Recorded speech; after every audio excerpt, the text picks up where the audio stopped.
Hello everyone, welcome to the subject planet. जैसे कि यहाँ पे प्रिपरेशन कर रहे हैं यूजीसी नेट पेपर 2 एजुकेशन के लिए, जिसमें हम लोग बीएचयू की जो रेड पीएचडी एंट्रेंस एग्जाम है उसकी सीरीज को यहाँ पे हम लोग डिस्कस कर रहे हैं। कल का जो सेशन था वहाँ पे हम लोगों ने रिसर्च मैथडोलॉजी के क्वेश्चंस को डिस्कस किया था, और आज का जो सेशन होगा वहाँ पे हम लोग सब्जेक्ट स्पेसिफिक की बात करेंगे। मतलब आपके एजुकेशन के से कितने क्वेश्चंस यहाँ पे आए हुए हैं, एजुकेशन के जो जो क्वेश्चंस आए हुए हैं उसको यहाँ पे हम लोग डिस्कस करेंगे। ठीक है, उम्मीद करती हूँ इससे पहले का जो सेशन है वो आप लोगों ने देख के रखा होगा। जिन लोगों ने अभी तक भी नहीं देखा है वो उसी प्लेलिस्ट में जाके चेकआउट कर सकते हैं। ठीक है, और अभी तक जिन लोगों ने भी टेलीग्राम को नहीं ज्वाइन किया है, so again I am saying कि आप लोग टेलीग्राम ग्रुप को भी ज्वाइन करो।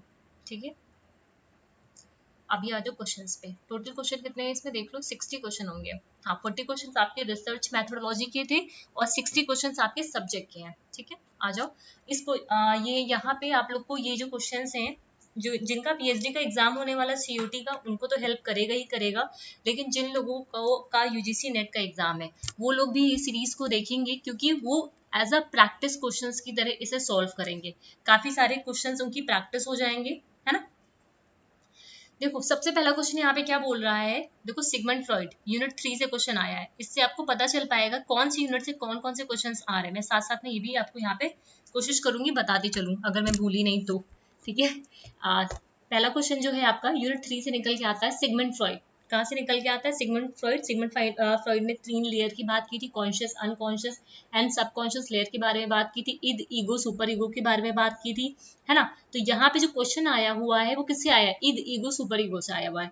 अब देखो यहाँ पे क्या बोल रहा है, which of the following parent according, sorry, which of the following is internalise parent. क्या इंटरनलाइज पेरेंट है according to the Sigmund Freud, Sigmund Freud के अकॉर्डिंग। तो वो कौन सा है आपका? Super ego. ठीक है, कौन है आपका? Super ego. जो इद होता है वो आपका प्लेजर प्रिंसिपल पे काम करता है, जो ईगो होता है वो रियलिटी प्रिंसिपल पे काम करता है, जो सुपर ईगो होता है आपका वो मोरालिटी प्रिंसिपल पे काम करता है। ठीक है, next, who talked about collective unconscious in the theory of personality. Collective unconscious की एक थ्योरी है पर्सनालिटी की, इसके बारे में किसने बात की थी? कार्ल जंग ने की थी। किसने बात की थी? कार्ल जंग ने की थी। अब इसका डिटेल देख लो। ये मैंने बीएचयू का जब 2021 का पेपर डिस्कस किया था वहां पे ये कंटेंट मैंने डाला हुआ था। जस्ट अ सेकेंड,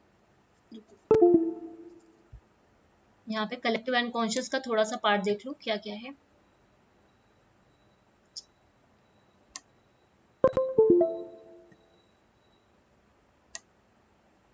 एक सेकेंड, आइडियोग्राफी, ये सब चीजें मैं ऑलरेडी आप लोग के साथ डिस्कस कर चुकी हूँ प्रीवियस सेशंस में, जो मैंने 2021 का पेपर डिस्कस किया था तब के लिए।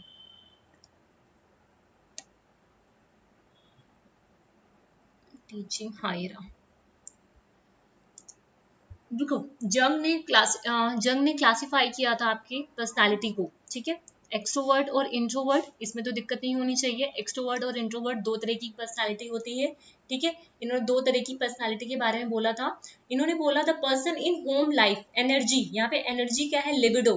ठीक है, यहाँ से ये जो लाइन मैं रीड कर रही हूँ इससे आपका यूजीसी नेट में क्वेश्चन आया हुआ है। The person in whom life energy libido flows inward are known as introvert. मतलब जब आपकी एनर्जी, आपका लिबिडो इनवर्ड फ्लो करता है तो वो कैसे होती, वो उनकी पर्सनालिटी कैसी होती है? एंट्रोवर्ट होती है।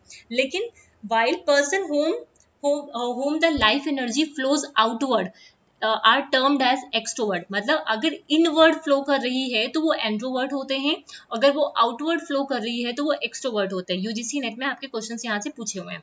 ठीक है, in other word extraversion orients a person towards the external world while the introversion drives a person towards the inner subjective world। मतलब जो extraversion होते हैं, ठीक है, जो extraversion होते हैं, ठीक है, वो कैसे होते हैं? वो एक्सटर्नल वर्ड्स की तरफ जाते हैं। ठीक है, लेकिन जो इंट्रोवर्जन होते हैं वो सब, उनका जो वर्ल्ड को देखने का नजरिया है वो कैसा होता है? सब्जेक्टिव होते हैं। वो इनर और सब्जेक्टिव वर्ल्ड की तरफ जाते हैं। ठीक है, According to the Jung, introvert and extrovert function under 4 aspect। जो आपका इंट्रोवर्ट और एक्सट्रोवर्ट की पर्सनालिटी है वो 4 एस्पेक्ट में काम करती है। ठीक है, 4 एस्पेक्ट पे काम करती है। पहला होता है सेंसेशन, दूसरा है फीलिंग, तीसरा है थिंकिंग एंड इंट्यूशन। ध्यान रखना, sensation, feeling, thinking and intuition. ये स्लाइड समझ में आई? यहाँ पे स्लाइड में क्या था, कार्ल जंग ने क्लासिफाई किया है पर्सनालिटी को 2 टाइप में। ठीक है, क्लासिफाई किया है पर्सनालिटी को 2 टाइप में, एक्सट्रोवर्ट एंड इंट्रोवर्ट। जहां पे इन्होंने बोला अगर लाइफ एनर्जी फ्लो करती है इनवर्ड वो एंट्रोवर्ट होते हैं, अगर पर्सन की लाइफ एनर्जी फ्लो करती है आउटवर्ड तो वो आपके एक्सट्रोवर्ट होते हैं। इन्होंने 4 एस्पेक्ट दिए जिससे एक्सट्रोवर्ट और इंट्रोवर्ट आपके फंक्शन करते हैं। वो होते हैं आपके sensation, feeling, thinking and intuition. ठीक है, इधर आ जाओ, ये कार्ल जंग का कलेक्टिव अनकॉन्शियस है। देखो यहाँ पे क्या क्या दे रखा हुआ है, समझो। ये क्या है, आपकी लेयर्स हैं। ये पार्ट जो है आपका ईगो है ना। ये जो पार्ट है वो क्या है, आपका ईगो है। ये आपका पर्सनल अनकॉन्शियस है। ठीक है, यहाँ पे कॉम्प्लेक्सेस आते हैं। कलेक्टिव अनकॉन्शियस मतलब आर्कीटाइप्स है। ये क्या है, आर्कीटाइप्स यहाँ पे। ठीक है, ये देखो बीच में ये कलेक्टिव अनकॉन्शियस है। ये एनीमा है, फेमिनिटी जिसे बोलते हैं, ये एनिमस है। मैस्कुलिनिटी बोलते हैं। एनीमा और एनिमस से आपके क्वेश्चंस आते हैं। Enema, femininity, एनिमस, masculinity. ठीक है, ये पर्सनल अनकॉन्शियस है। और ये पर्सनल, ये भी पर्सनल अनकॉन्शियस है, ये कॉन्शियस है। लेयर दे रखी हुई है आपको। ठीक है, ये पूरा इनका क्लासिफिकेशन था। ये यहाँ पे शैडो आती है। ठीक है, और यहाँ पे ये आपका पर्सोना आता है। ठीक, इधर आ जाओ। For Jung, our primitive past become the basis of human science. Karl जंग के अकॉर्डिंग जो हमारा पास्ट है, ठीक है, वो बोलते हैं हमारा जो प्रिमिटिव पास्ट होता है it becomes the basis of human psyche. ये ह्यूमन साइक का एक बेसिस होता है। वो हमारे जो प्रेजेंट बिहेवियर है उसको क्या करता है, डायरेक्ट करता है, इन्फ्लुएंस करता है। Carl Jung claimed to identify a large number of archetypes but paid special attention to 4. इन्होंने कई सारे आर्किटाइप्स के बारे में बात किया, लेकिन सबसे ज्यादा 4 को ही इन्होंने इंपॉर्टेंस दिया। सबसे पहला इसमें सेल्फ है, फिर पर्सोना है, फिर शैडो है, फिर एनीमा या फिर एनिमस है। ठीक है, क्या है यहाँ पे देखो, सेल्फ है, पर्सोना है, एनीमा या नीमस बोलो, ठीक, एनीमा या नीमस बोलो या फिर शैडो बोलो। तो ये 4 जो एस्पेक्ट हैं इन पे इन्होंने क्या किया है, ज्यादा ध्यान दिया है। जस्ट अ सेकेंड, एक कॉल आ रहा है।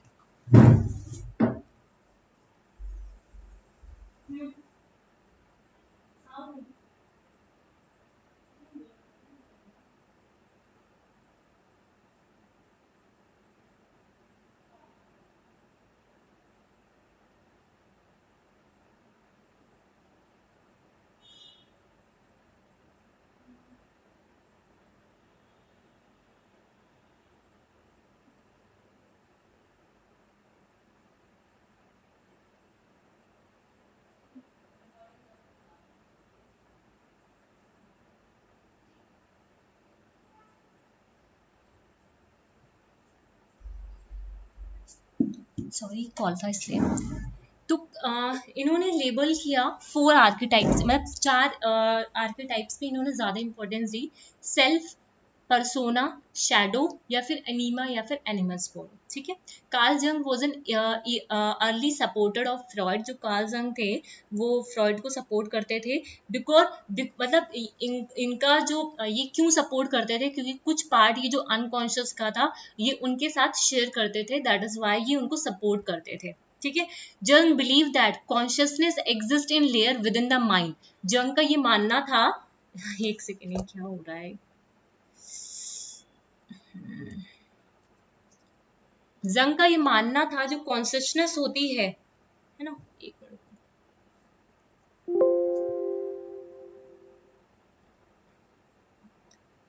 ठीक है। जंग क्या बोलते थे ये, हाँ, जंग believe that consciousness exist in layer with in the mind. मतलब जंग का ये मानना था जो कॉन्शियसनेस होती है वो हम एक लेयर में एग्जिस्ट करती है हमारे माइंड के अंदर। The most conscious layer involve the ego. और जो कॉन्शियस लेयर होती है वहां पे ईगो इन्वॉल्व होता है, or the to which people refer when they consider their own identity. Additionally, Jung refers to the persona a semi conscious। इन्होंने क्या बोला, जो पर्सोना है वो क्या है, सेमी कॉन्शियस है। और कॉन्शियस लेयर क्या होती है, ईगो को इन्वॉल्व करती है। पर्सोना क्या है, सेमी कॉन्शियस एस्पेक्ट है। ठीक है, जो रिप्रेजेंट करता है एक्सटर्नल फ्रंट को, ठीक है, that a person perform of an a role that is required by the demand of the society, ठीक है। पर्सोना क्या है, वो जो हम एक्सटर्नल जो वर्ल्ड है उसके सामने जो हम प्रेजेंट करते हैं, जो हम एक रोल प्ले करते हैं, ठीक है, ये होता है हमारा persona. The second layer is made up of a personal unconscious, जो हमारी सेकेंड लेयर है वो किस चीज से बनी हुई है, वो हमारी पर्सनल अनकॉन्शियस से बनी हुई है, ठीक है। दस personal unconscious, which contains fragments of the personality that are specific to the individual but are not totally consciousness aspect within the personal unconscious। अब जो personal unconscious है वहां पे क्या आएंगे, आपके ड्रीम्स हैं, मेमोरीज हैं, है ना, ये सारी चीजें आएंगी, ठीक है। ये जो कॉम्प्लेक्सेस हैं, ये हम these complexes are formed early in life and contain core mode of understanding reality। उसके अलावा जो पर्सनल अनकॉन्शियस है इज एन एलिमेंट दैट जंग कॉल्स द शैडो। अब ये जो पर्सनल कॉन्शियस के अनकॉन्शियस के जो एलिमेंट्स हैं, जंग ने से क्या बोला है, शैडो बोला है, क्या बोला है इसको, शैडो बोला है। फाइनली जो थर्ड लेयर है जहाँ पे जिसे जो जंग थे क्या बोलते हैं, कलेक्टिव अनकॉन्शियस बोलते हैं, क्या बोलते हैं, कलेक्टिव अनकॉन्शियस बोलते हैं, which contain the archetype universal to human consciousness, ठीक है। अब ये एनीमा और एनिमस का कंसेप्ट क्या है, यहाँ से क्वेश्चन पूछे गए हैं आपसे।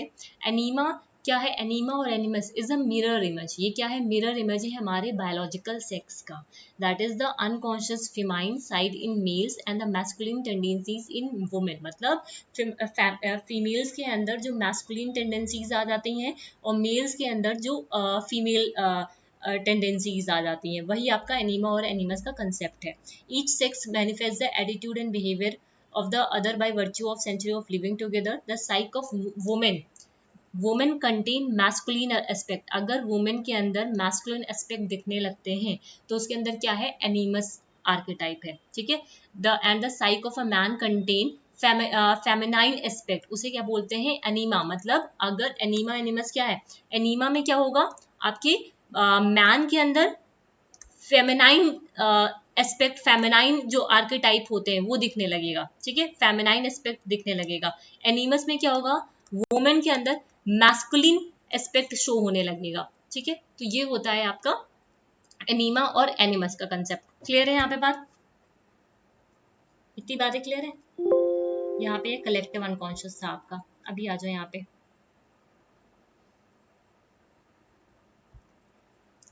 तो ये यहाँ पे सिर्फ क्वेश्चन में इतना ही पूछा है, कलेक्टिव अनकॉन्शियस है क्या, ये in the theory of personality इसे दिया किसने था, किसने इसके बारे में बात की थी, तो कार्ल जंग ने इसके बारे में बात की थी, ठीक है। इसका शायद मैंने पीडीएफ टेलीग्राम पे शेयर कर रखा हुआ है आपको, ठीक है, एक बार देख लेना, अगर नहीं किया होगा तो बता देना मुझे। पर्सोना अकॉर्डिंग टू कार्ल जंग, अभी हम लोग पढ़ के आए, अभी हम लोगों ने पढ़ा कि पर्सोना अकॉर्डिंग टू कार्ल जंग क्या है, ये एनिमल अर्जेस है, सेल्फ आइडेंटिटी तो है नहीं, है ना, आर्टिफिशियल सेल्फ भी नहीं है ये, ना ही सोर्स ऑफ क्रिएटिविटी है, इसको एलिमिनेशन से सॉल्व कर सकते हो, ठीक है, क्योंकि डायरेक्टली वहाँ पे कंटेंट में लिखा नहीं हुआ है, अपनी कॉपी में लिख सकते हो, ठीक है, तो एलिमिनेशन से सॉल्व कर सकते हो यहाँ पे। A student who is mastery goal oriented, एक स्टूडेंट है वो जो क्या है, मास्टरी गोल ओरिएंटेड है, will not be motivated to, mastery goal oriented, ठीक है, who is mastery goal oriented will not be motivated to stay ahead of other students, do better than his or her past performance, learn more about the subject, work hard with the keen interest। क्या हो जाएगा इसमें, ठीक है, एक छात्र जो mastery goal oriented है वो मोटिवेटेड नहीं होगा, ठीक है, अन्य विद्यार्थियों से आगे बढ़ने में, ठीक है, अन्य विद्यार्थियों से आगे बढ़ने में। The goal of a person to become self actualise, self actualise यहाँ पे कीवर्ड है, वो कौन एक्सरसाइज करता है, ह्यूमनिस्टिक, ठीक है, बिहेवियरिस्टिक नहीं, ना ही स्ट्रक्चरलिस्ट, ना ही psychologist, humanistic. Next, a mind that found itself, ये ऑटोबायोग्राफी का आपको नाम याद रखना है, जैसा कि आप सबको पता होगा कि नेट के सिलेबस में आपके ऑटोबायोग्राफी बुक से रिलेटेड क्वेश्चंस पूछे जाते हैं आपसे। अ mind that found itself, ये किसकी an autobiography is related with, ये ऑटोबायोग्राफी किसके साथ रिलेटेड है, आपकी मेंटल हेल्थ एंड हाइजीन के साथ रिलेटेड है। नेक्स्ट आ जाओ, द टर्म लाइफ स्पेस, ये लाइफ स्पेस के बारे में किसने बात की है, कर्ट लेविन ने बात की है, किसने बात की है, कर्ट लेविन ने बात की है। ये कंसेप्ट आपका मैंने यूनिट 3 में डिस्कस किया है। The concept of learning web, ये जो लर्निंग वेब का कंसेप्ट है वो किसने दिया है, इवॉन इलिच ने दिया है। किसने दिया है, इवॉन इलिच ने। ये सब कॉपी में अपने नोट कर सकते हो। Who term education as a midwife of democracy, किसने एजुकेशन को मिडवाइफ ऑफ डेमोक्रेसी बोला है। देखो यहाँ पे कीवर्ड क्या है, डेमोक्रेसी, ठीक है। कीवर्ड अगर आपको मिडवाइफ नहीं समझ में आ रहा, लेकिन डेमोक्रेसी से अंदाजा लगा सकते हो कि जॉन डेवी ने यहाँ पे बोला होगा। नेक्स्ट आ जाओ। Who among the following first saw the major function of education as the transmission of society norms and values, बोल रहा है निम्न में से किसने सर्वप्रथम शिक्षा के प्रमुख कार्यों को सामाजिक मानकों एवं मूल्यों के हस्तांतरण के रूप में देखा है। मतलब first saw the major functions of education जो हैं as the transmission of society, society के जो नॉर्म्स हैं वैल्यूज हैं उसको ट्रांसमिट करना, ठीक है। तो सब ये किसने देखा है, आपका इमाइल डर्खिम। ये क्या हो रहा है, अच्छा किसने, इमाइल डर्खिम, ठीक है। नेक्स्ट आओ। The book structure of the social action, ये किसने लिखी है, टैलकॉट पार्सन। ये सब अपनी कॉपी में हाईलाइट करके लिख सकते हो। Structure of social action is authored by Talcott Parson.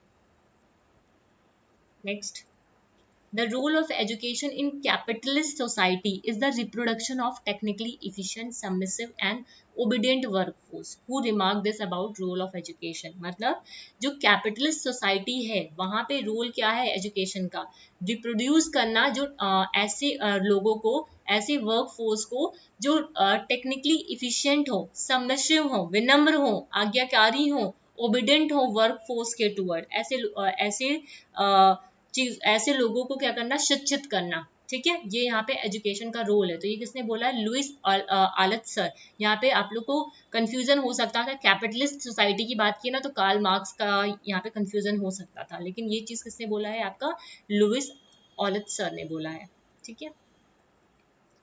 Next आ जाओ। Which perspective of sociology is based on the organic analogy, कौन सा पर्सपेक्टिव सोशियोलॉजी का आपका बेस्ड है ऑर्गेनिक एनोलॉजी पे, ठीक है। किस पे, ऑर्गेनिक एनोलॉजी पे। फंक्शनल पर्सपेक्टिव, किस पे, फंक्शनल पर्सपेक्टिव पे। नेक्स्ट आओ। Which among the following is not the example of politicization of education, कौन सा इसमें से एग्जाम्पल नहीं है politicization of education का, ठीक है। ये आपको अपनी समझ से करना है। Inclusion of specific politically ideology in education, बिल्कुल हम इंक्लूजन करना चाहते हैं कई सारी पॉलिटिक आइडियोलॉजी को एजुकेशन में। हेजोमोनिक इन्फ्लुएंस होता है करिकुलम पे, ठीक है। फिर क्या बोल रहा है, teaching life story of any political leader, उसको भी हम लोग पढ़ते हुए आ रहे हैं, ठीक है। तो कौन सा एग्जाम्पल नहीं है, percentage share of GDP in education, ठीक है। नेक्स्ट आओ। Who among the following is a barrier to social change, इनमें से कौन सा बैरियर है आपका सोशल चेंज का, इलिटिसिज्म, आइडियाज, रियलिस्टिक पर्सपेक्टिव या फिर पॉवर्टी। सोशल चेंज के लिए बैरियर पूछ रहा है तो क्या हो सकता है, सोशल चेंज में बैरियर क्या ला सकता है, पॉवर्टी, ठीक है। इलिटिसिज्म भी नहीं, आइडियाज भी नहीं, जो रियलिस्टिक पर्सपेक्टिव होता है ये क्या करेंगे, इसको तो प्रमोट करेंगे ना कि बैरियर का काम करेंगे यहाँ पे, ठीक। तो पॉवर्टी हो जाएगा यहाँ पे। Next, ex post facto research is chosen by researcher, जो ex post facto research है, ठीक है, वो रिसर्चर चूज करता है कब। अब यहाँ पे आपको ex post facto के बारे में पता होना चाहिए, जो रिसर्च है यूनिट 6 से क्वेश्चन है। ex post facto आपका जब वो इवेंट अकर हो चुका होता है, ठीक है, जब वो इवेंट अकर हो चुका होता है उसके बाद हम क्या करते हैं, यहाँ पे इसको ऑब्जर्व करते हैं, ठीक है। यहाँ पे जो हमारा इंडिपेंडेंट वेरिएबल होता है और डिपेंडेंट वेरिएबल होता है, मतलब हम लोग कॉज और इफेक्ट के रिलेशनशिप तो देखते हैं, लेकिन यहाँ पे क्या होता है, ये जो इंडिपेंडेंट वेरिएबल है उसको हम मैनिपुलेट नहीं करा पाते, ठीक है, उसको हम मैनिपुलेट नहीं करा पाते क्योंकि वो ऑलरेडी हैपन हो चुका है, तो हम कैसे उसको मैनिपुलेट कराएंगे, ठीक है। तो independent variable can not be manipulated by the researcher to study the cause effect relationship. वैसे हम लोग एक्सपेरिमेंटल में क्या करते हैं, इंडिपेंडेंट वेरिएबल को मैनिपुलेट करा पाते हैं, लेकिन यहाँ पे हम मैनिपुलेट नहीं करा पाते बिकॉज जो कॉज है वो ऑलरेडी हो चुका है, ठीक है। Next, deductive reasoning as a source of knowledge was proposed by, copy में लिख लेना। डिडक्टिव रीजनिंग जो है as a source of knowledge वो किसने प्रपोज किया है, अरिस्टोटल ने। किसने किया है, अरिस्टोटल ने। Which of the following will help you to study the culture of a tribe? अब देखो यहाँ पे कीवर्ड क्या है, culture of a tribe of north east. यहाँ पे कीवर्ड आपका कल्चर है, ठीक है। जब हम कल्चर को स्टडी करना चाहते हैं तो हम क्या करते हैं, एथनोग्राफी। टर्म किसका यूज करते हैं, एथनोग्राफी का यूज, रिसर्च का यूज करते हैं जब भी हमको किसी कल्चर की स्टडी करनी होती है, तो एथनोग्राफी हो गई यहाँ पे, ठीक है। ग्राउंडेड थ्योरी कब होती है, जब हम थ्योरी को इमर्ज कराना चाह रहे होते हैं, ग्राउंडेड थ्योरी को मतलब इमर्ज कराते हैं वहाँ पे, ठीक है। मेमोज वगैरह बनाते हैं। फेनोमोलॉजी जब एक पर्टिकुलर फेनोमेना को स्टडी करते हैं। नेचुरलिस्टिक जब किसी नेचुरल सेटिंग में जाके करते हैं वहाँ पे, ठीक है। नेक्स्ट आओ, N example of continuous variable, ठीक है। कंटिन्यूअस वेरिएबल होते हैं, डिपेंडेंट होते हैं, इंडिपेंडेंट होते हैं, इंटरवेनिंग वेरिएबल्स होते हैं, डिफरेंट डिफरेंट एक्सट्रेनियस वेरिएबल्स होते हैं, कई सारे यहाँ पे वेरिएबल्स होते हैं, मॉडरेट होते हैं, ठीक है। तो कंटिन्यूअस वेरिएबल का एग्जांपल क्या हो सकता है, सेक्स तो नहीं हो सकता, किसी की लोकेलिटी भी नहीं हो सकता, ना ही किसी का कास्ट हो सकता है। बचा कि आपके पास इंटेलिजेंस, ये कंटिन्यूअस वेरिएबल हो सकता है, ठीक है। Next, interaction effect of two और more variable can be studied in. अब यहाँ पे क्या देखना है आपको, इंटरैक्शन जो इफेक्ट है दो या दो से ज्यादा वेरिएबल का, उसको हम लोग स्टडी किस में कर सकते हैं, क्रॉस सेक्शनल सर्वे रिसर्च में, जो randomise two group experimental research design है वहां पे, या फिर जो Solomon 4 group experimental research design है वहां पे, या फिर फैक्टोरियल जो डिजाइन है एक्सपेरिमेंटल रिसर्च का वहां पे। तो कहाँ पे हम क्या कर रहे हैं, इंटरैक्शन इफेक्ट देख रहे हैं, स्टडी कर रहे हैं दो या दो से ज्यादा वेरिएबल का। तो यहाँ पे कौन सा होगा आपका, फैक्टोरियल जो डिजाइन है आपका एक्सपेरिमेंटल रिसर्च का। नेक्स्ट आ जाओ, perception of the whole situation to solve problem is emphasized in which theory of the learning। मतलब जब हम पूरी सिचुएशन को एज अ होल देखते हैं, पूरे सिचुएशन को जो भी प्रॉब्लम है एज अ होल देखते हैं उस प्रॉब्लम को, तो ये कौन सी थ्योरी में, थ्योरी ऑफ लर्निंग में एम्फेसाइज किया जाता है कि किसी भी प्रॉब्लम को एज अ होल देखो, इनसाइड थ्योरी ऑफ लर्निंग। किसमें, inside theory of learning. Next, echolalia is a characteristic behaviour of. अब इकोलेलिया या फिर शब्दानुकरण, ये क्या है, ये कैरेक्टरिस्टिक है कौन से, किसके बिहेवियर का, चिल्ड्रन विद ऑटिज्म का। Next, according to the Eysenck low sociability in introvert is due to. जो इजेंक के अकॉर्डिंग जो लो सोशबिलिटी होती है, इजेंक का भी मैंने शायद डाला हुआ है, इसका मैंने पीडीएफ शायद शेयर किया हुआ है, मुझे ध्यान नहीं आ रहा है एग्जैक्टली, बट आप लोग देखिएगा, बताइएगा मैंने इसका पीडीएफ शेयर किया है नहीं शेयर किया आपके साथ। मुझे तो ऐसा याद है मैंने शेयर किया हुआ है। इजैंग का भी मैं दिखा देती हूँ, ये रहा, ये इजैंग का पर्सनालिटी थ्योरी है, ठीक है। इसको मैंने शेयर किया हुआ है, आप लोग नोट्स में जाके वहां पे पढ़िएगा एक बार, ठीक है। मुझे जहाँ तक ध्यान है, यहाँ पे पूछ क्या रहा देख लो पहले, क्वेश्चन में क्या पूछ रहा है, according to Eysenck's low sociability in introvert, जो लो सोशबिलिटी होती है इंट्रोवर्ट में, उस किसकी वजह से होती है, high level of cortical arousal जो होता है उनके, उनमें इस वजह से होती है, ठीक है, high level of cortical arousal. अब ये कुछ ऐसे क्वेश्चंस हैं जिसमें आपका कंसेप्ट क्लियर होना चाहिए पूरा, आपने कंटेंट को सही ढंग से पढ़ा हो तो आप इसको सॉल्व कर पाओगे। One assumption in the theory of personality of a Maslow की जो नीड थ्योरी है उसके कुछ एजम्पशंस भी हैं, क्या क्या एजम्पशंस हैं इनमें से बताना है। One of the assumption in theory of personality, man is inherently good, ठीक है, इनहेरेंटली बैड तो नहीं है, इन्वायरमेंट का कोई रोल ऐसा नहीं है, इन्वायरमेंट का रोल होता है, every person attain self actualisation, नहीं बिल्कुल भी नहीं। तो ये तीनों ही बातें गलत है यहाँ पे, इनहेरेंटली गुड होता है, वो अच्छा होता है स्वाभाविक रूप से। Next, the concept of negative education, कई बार आपसे पूछा गया है यूजीसी नेट में, रूसो ने दिया है, ठीक है, किसने दिया है, रूसो ने दिया है, यूनिट 1 से ये क्वेश्चन है आपका। The article 45 of Indian constitution today provision for, जो आर्टिकल 45 है इंडियन कॉन्स्टिट्यूशन टुडे, उसका प्रोविजन क्या है, early childhood care and education, क्या प्रावधान करता है वर्तमान में जो भारतीय इंडियन कॉन्स्टिट्यूशन है आपका आर्टिकल 45 का, वो उसका क्या प्रावधान है, early childhood care and education. Which among the following program is envisaged by draft in NPE 2019 to enable high quality peer tutoring, ठीक है, उच्च गुणवत्ता युक्त साथी शिक्षण को सक्षम बनाने के लिए निम्न में से किस कार्यक्रम का प्रारूप NPE 2019 द्वारा शामिल किया गया है, national tutors programme, national tutors programme. Next आ जाओ, Who was the chairman of draft NPE 2016 committee? कौन है? TSR Subramanian. Next, national education day is celebrated on very easy 11 नवंबर को होता है। नेक्स्ट, अर्पित। अर्पित क्या है आपका, पहले इसको आपको फुल फॉर्म पता होना चाहिए। एनुअल रिफ्रेशर प्रोग्राम, ये क्या है, एनुअल रिफ्रेशर प्रोग्राम है इन टीचिंग, ठीक है, is an initiative launch by the ministry of human resource and development in India. HRD ने इसको human ministry of human resource and development ने इसको लॉन्च किया है। इस प्रोग्राम को फुल फॉर्म क्या है, annual refresher programme in teaching, ठीक है। इसका मेन काम क्या है, ऑनलाइन रिफ्रेशर कोर्सेज लेके आना टीचर्स के लिए। नेक्स्ट आ जाओ, विच ऑफ द फॉलोइंग, आज भी मैंने टेलीग्राम पे एक इनिशिएटिव शेयर किया है आपका, काफी इंपॉर्टेंट है आपका, अगर पीएचडी वगैरह के आप लोग एग्जाम दे रहे हो तो उस इनिशिएटिव को पढ़िएगा, ठीक है। मैंने इमेज के फॉर्म में उसको शेयर किया हुआ है, वो इमेज अपने आप में कंप्लीट है, ठीक है। वो जो इमेज मैंने भेजी है, पीएम विश्वकर्मा, है ना, ऐसे करके विश्व आज विश्वकर्मा जो इनिशिएटिव है, जो पीएम विश्वकर्मा, ठीक है, जिसे लॉन्च किया है नरेंद्र मोदी ने, ठीक है, जिसने लॉन्च किया नरेंद्र मोदी ने, उसके बेनिफिट्स क्या क्या है, उसके क्या एम्स है, क्या क्या चीज़ें उसमें अंदर आएंगी, वो सारी चीज़ें मैंने टेलीग्राम पे शेयर कर दिया है, ठीक है। तो आप इमेज को वहाँ पे सेव भी कर सकते हो अपने पास, ठीक है। Which of the following is a neuro development disorder. Neuro देखो, थैलेसीमिया है, सिकल सेल एनीमिया है, इपैलेप्सी है, लर्निंग डिसेबिलिटी, इन सब के बारे में यूनिट 10 में मैंने बहुत डिटेल में और बहुत सही तरीके से मैंने इमेज के फॉर्म में समझाया हुआ है। तो प्लीज़ यूनिट 10 को जाके आप लोग देखिएगा। जब हम न्यूरो डिसऑर्डर की बात करते हैं तो लर्निंग डिसेबिलिटी होती है आपकी। Who first propose the concept of reinforcement, very easy, EL Thorndike.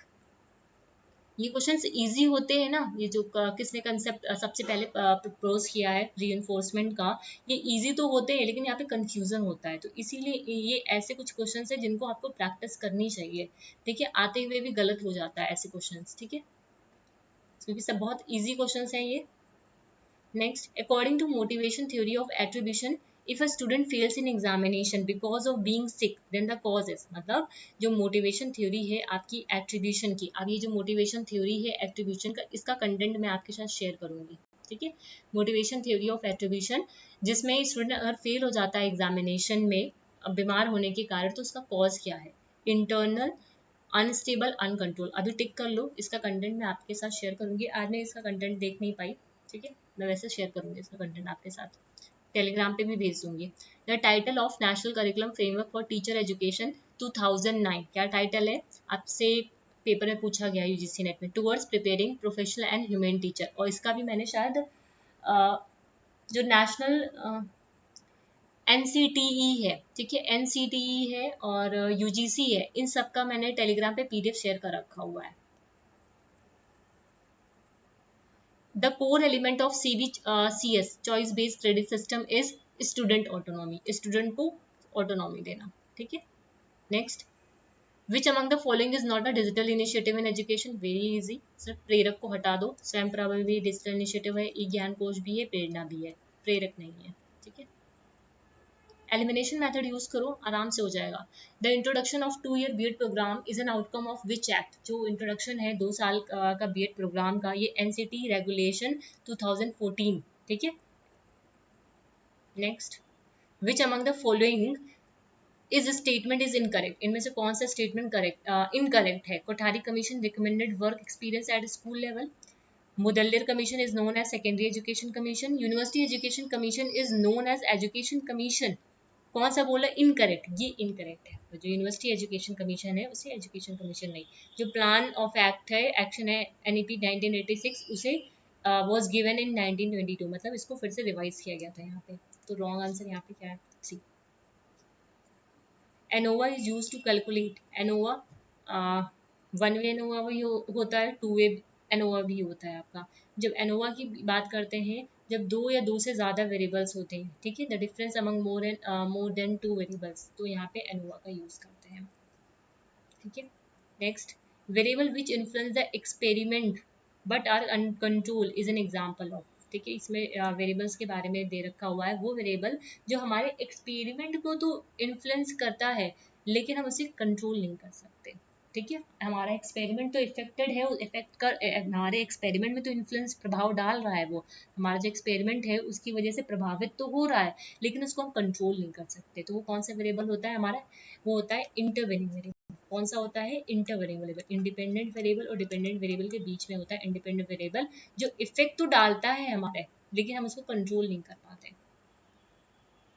Next, और टाइप सेकेंड एरर, देखो इससे पहले भी हम लोगों ने अभी जो सीरीज डिस्कस की थी वहां पे भी इससे क्वेश्चंस आए हुए थे। टाइप टू एरर क्या है, जब नल हाइपोथेसिस को हम रिजेक्ट कर देते हैं, the null hypothesis is not rejected. अच्छा हाँ, क्वेश्चन की लैंग्वेज यहाँ पे समझो जो आपके एग्जामिनेशन में आती है। यहाँ पे क्या लिखा है, the null hypothesis is not rejected, मतलब हम यहाँ पे क्या करते हैं, टाइप टू एरर में हम यहाँ पे जो नल हाइपोथेसिस है उसको एक्सेप्ट कर लेते हैं, जबकि वो क्या होती है, रॉन्ग होती है।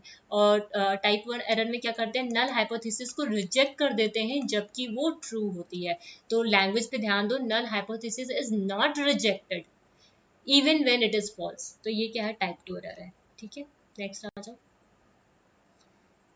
Which of the following is use to determine the sample size. अभी कल का जो सेशन था रिसर्च मैथोडोलॉजी का, मैंने इसका इमेज शेयर भी कर दिया आपको टेलीग्राम पे, कि क्या कोचरान का सूट, ठीक है, ये मैंने बता दिया आपको।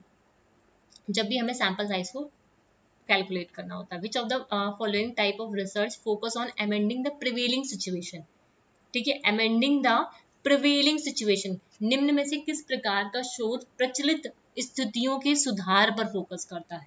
ठीक है, amending the prevailing situation, keyword पे ध्यान दो, वो होता है एक्शन रिसर्च। एक्सपेरिमेंटल तो होगा नहीं, फंडामेंटल भी नहीं होगा क्योंकि थ्योरी डेवलप होती है। अप्लाइड में हम क्या करते हैं, एप्लीकेशन करते हैं वहां पे। ठीक है, नेक्स्ट आ जाओ। What does MOOCs stand for? Massive Open Online Courses. ठीक है, Massive Open Online Courses. Next. Which of the following correctly illustrate the shift in teaching behavior attribute to increasing use of technology in the classroom? बोल रहा है कौन सा correctly illustrate करता है जो शिफ्ट है टीचिंग बिहेवियर का। ठीक है, टेक्नोलॉजी का अगर जो क्लासरूम में यूज हो रहा है, ठीक है, टेक्नोलॉजी का यूज करके कैसे जो टीचिंग बिहेवियर है, ठीक है, बिहेवियर एट्रीब्यूट है, वो क्या कर रहा है, शिफ्ट हो रहा है। मतलब teaching behavior attributed to increasing use of technology in the classroom, small group instruction to whole class instruction, cooperative social structure to competitive social structure, या फिर lecture and recitation to coaching। ठीक है, incorrect पूछा है, क्या पूछा है, रुको देखो, हाँ, लेक्चर एंड जो रिसाइटेशन होता था इसको वो क्या कर रहा है, कम कर रहा है। ठीक है, इसको ये क्या कर रहा है, कम कर रहा है।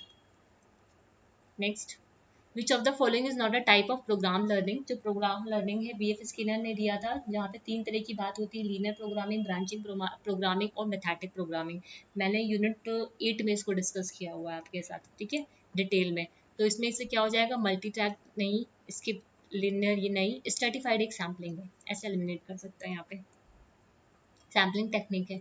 Which of the following is not a type of team teaching. कौन सा टाइप ऑफ टीम टीचिंग नहीं है, देखो, कॉम्प्लीमेंट्री और सपोर्टिव इंस्ट्रक्शन होता है, पैरेलल इंस्ट्रक्शन होता है, डिफरेंशिएटेड स्प्लिट क्लास टीचिंग होती है, असिंक्रोनस जो ऑनलाइन ट्यूटोरियल होती है वो नहीं है। सिंक्रोनस और असिंक्रोनस दो तरीके की लर्निंग होती है आपकी। सिंक्रोनस जो आपकी लाइव चैट वगैरह चल रही होती है, असिंक्रोनस लाइक आपका ईमेल वगैरह हो गया। ठीक है, तो टीम टीचिंग भी आपका मैंने यूनिट 8 में करवाया हुआ है, डिफरेंट डिफरेंट टीम टीचिंग के टाइप्स हैं, वो वहाँ पे मैंने डिस्कस किए हुए हैं आपके। ठीक है, next, what comprises the decoding stage of communication model. आप कम्युनिकेशन मॉडल के जो स्टेप्स होते हैं वो आपको पता होना चाहिए। ठीक है, डिकोडिंग स्टेज क्या होता है कम्युनिकेशन मॉडल का, attention, perception and retention. Attention, perception and retention, paper 1 में भी आपको इससे हेल्प क्वेश्चन मिल सकते हैं कम्युनिकेशन मॉडल से। Pairing student one on one so that student who have already learned certain skill can teach the less skilled student is called। मतलब हम क्या कर रहे हैं, जो वन ऑन वन, मतलब स्टूडेंट की पेयरिंग कर रहे हैं, कुछ स्टूडेंट्स की पेयरिंग कर रहे हैं, एक बच्चे को हम एक स्किल्स में क्या कर दे रहे हैं, उसको निपुण बना दे रहे हैं। अब वो क्या करेगा, दूसरे बच्चे को उसको सिखाएगा, फिर ये दूसरा इसको सिखाएगा। तो ये क्या हो रहा है, पीयर ट्यूटोरियलिंग हो रहा है। कैसे ऐसा होता नहीं, क्लास में मैम ने कोई क्लास ली और हमारे साथ के जो फ्रेंड्स हैं उनमें से 2 फ्रेंड्स को बहुत अच्छे से वो कंसेप्ट समझ में आ गया, ठीक है, तो वो क्या करेंगे, हमको उसके लिए हेल्प करेंगे उस कंसेप्ट को समझने में। तो वो होता है peer tutorial. Next, teaching student to modify and regulate their own learning, ठीक है। स्टूडेंट जो टीचिंग स्टूडेंट्स होते हैं वो मॉडिफाई और रेगुलेट कर पाए अपनी खुद की लर्निंग को, तो वो कैसी लर्निंग होती है, स्टूडेंट डायरेक्टेड लर्निंग होती है। नेक्स्ट आ जाओ। Non-electronic devices, dedicated communication devices and computer system are three forms of which of the following? ये जो नॉन इलेक्ट्रॉनिक डिवाइसेस हैं, डेडिकेटेड जो कम्युनिकेशन डिवाइसेस हैं और जो कंप्यूटर सिस्टम्स हैं, ये तीन फॉर्म हैं किनमें के, सिंबॉलिक कम्युनिकेशन के। किसके, सिंबॉलिक कम्युनिकेशन के। नेक्स्ट आ जाओ। स्टैंडर्ड एरर रिप्रेजेंट, कल ये क्वेश्चन हम लोगों ने डिस्कस किया है, स्टैंडर्ड डेविएशन होता है सैम्पलिंग डिस्ट्रीब्यूशन का।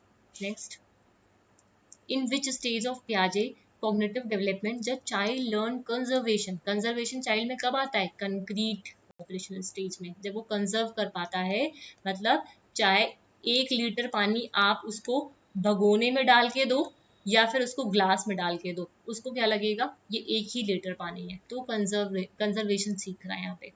Next, which of the following statement is not true, कौन सा इसमें ट्रू नहीं है, क्रिएटिविटी प्रोड्यूसेस समथिंग न्यू, ऐसा जरूरी तो नहीं है ना हमेशा न्यू ही प्रोड्यूस करे। क्रिएटिविटी, एक second, which of the following statement is not true, creativity produces something new, हाँ बिल्कुल, क्रिएटिविटी कुछ नया प्रोड्यूस करती है, चाहे कुछ भी हो। Creativity rest modes on convergent thinking, no divergent thinking, ठीक है।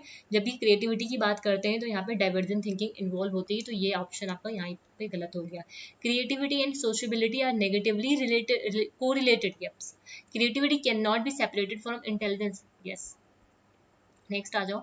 इन Rorschach's inkblot test total number of cards are, 10 होते हैं टोटल नंबर ऑफ कार्ड्स। ये एक प्रोजेक्टिव टेक्निक है जिसको यूज करते हैं हम लोग, ठीक है, बच्चों को ऑब्जर्व करने के लिए, जिसमें जो 10 कार्ड्स होते हैं सब में अलग अलग से चित्र बने होते हैं, ठीक है। जो 5 इंक ब्लॉट होते हैं वो ब्लैक होते हैं, ग्रे होते हैं, 2 ब्लैक होते हैं, मतलब जैसे 5 ink blot are black and grey, ठीक है, 2 are black, gray and red, and 3 are multicolored without any black. During the administration, the examiner will sit next to you. This helps them see what you see. मतलब यहाँ पे examiner आपके बगल में बैठेगा और देखिएगा आप क्या चीज़ों को कैसे देख रहे हो वहाँ पे, ठीक। तो टोटली याद रखना 10 कार्ड्स होते हैं यहाँ पे।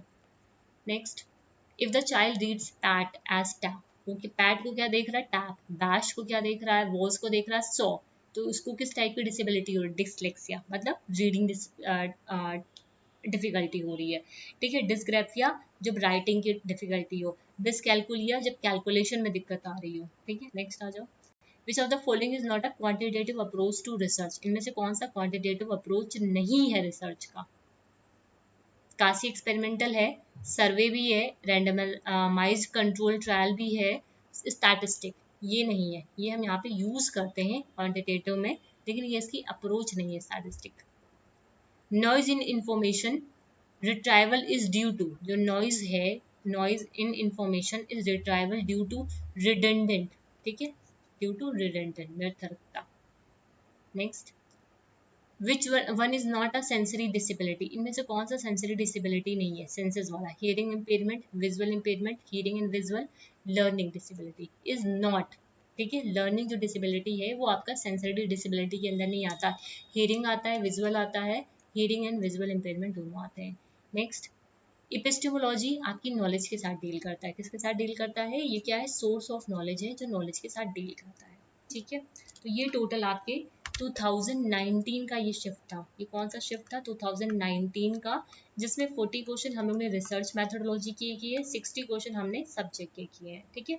अब ये जो नेक्स्ट सेशन होगा वहाँ पे हम लोग नेक्स्ट ईयर का BHU का ही रेट का जो PhD एंट्रेंस एग्जाम है उसको डिस्कस करेंगे। सभी लोग जिनके एंट्रेंस एग्जाम है PhD के उनको तो ये करना ही करना है, साथ ही साथ में जो लोग भी दिसंबर के लिए प्रिपेयर कर रहे हो और प्रैक्टिस क्वेश्चन चाह रहे हो, तो ये क्वेश्चंस आपके पूछे हुए क्वेश्चन है। देखो प्रैक्टिस क्वेश्चन कैसे होने चाहिए, जो आपके ऑलरेडी प्रीवियस एग्जाम्स में सेट वगैरह के एग्जाम से पूछे गए हो, तो जिससे आपको एक लैंग्वेज का पता चल पाए, ठीक है। तो ये एज अ प्रैक्टिस क्वेश्चन आप लोग को लेना है और उसकी प्रैक्टिस करनी है, इन क्वेश्चंस की, कंटेंट को पढ़ो, क्वेश्चंस की प्रैक्टिस करो, ठीक है।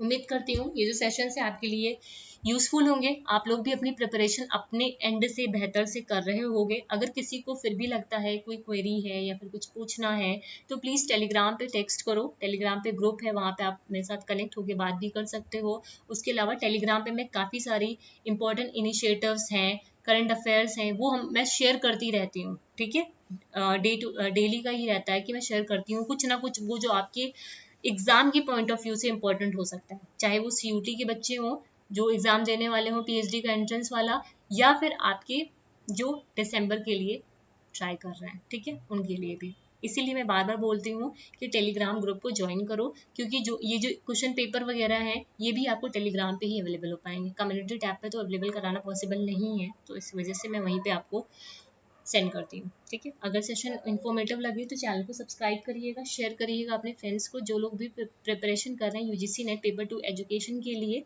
है ना। और रही बात कंटेंट की, जो लोग भी अभी नए जुड़े हो उनके लिए है कि कंटेंट मैंने ऑलरेडी पूरा करवा रखा हुआ है। अगर किसी को प्लेलिस्ट में कोई वीडियो ढूंढने में दिक्कत आ रही है या फिर कौन सा कंटेंट कहाँ पे है, उसके लिए मुझे मैसेज कर सकता है, तो मैं उसको यहाँ वहाँ पे पूरा प्लेलिस्ट उसको शेयर कर दूंगी।